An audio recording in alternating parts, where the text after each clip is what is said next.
What is going on, everyone? Today I'm going to show you how to change the key fob battery on any Stellantis, FCA, Jeep, Dodge, Chrysler, or Ram vehicle that uses this exact style key fob. It's a very simple process and it doesn't take much to do. Recently, my fob has been less responsive, the range has gone down, and then I started getting the message on the dash that the key fob battery is in fact low. So what we're going to need is the key fob itself, a flat blade screwdriver, and a 2032 battery. You'll take the fob, flip it over, locate this little latch, slide it over, and at the same time you slide it over, pull the key out. Set the key down. You'll take the flat blade screwdriver and you'll put it in this rectangle slot right here. Do not put it in this slot. This is the slot that the key goes in. You just want to put it right here and carefully twist. You'll be able to then separate the fob. Set that down. Here's our old battery.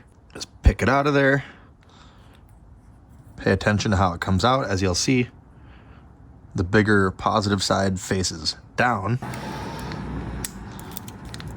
So we'll take our new battery here, take the side with the plus facing down. Make sure that it hugs this little metal contact right there. I recommend pushing towards the contact from the side and then down. You kind of have to compress that contact while you push in. Then we can take our other half again, line them up correctly.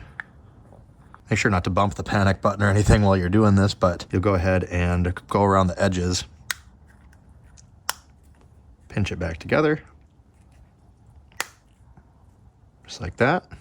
Take the key, put it in that bottom slot.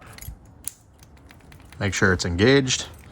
And we're done. We can go ahead, test this out on the vehicle. Should be all good. You should not be getting a message anymore on the dash for low battery. Just keep an eye on here. Make sure you got that pushed together all the way and that your key is in, and you should be good to go. So pretty quick and painless. If this video helped you out, make sure you hit that like button. Subscribe for more videos like this. Check out my other videos here on YouTube and follow me on all my socials. As always, thanks for watching. Have a great day.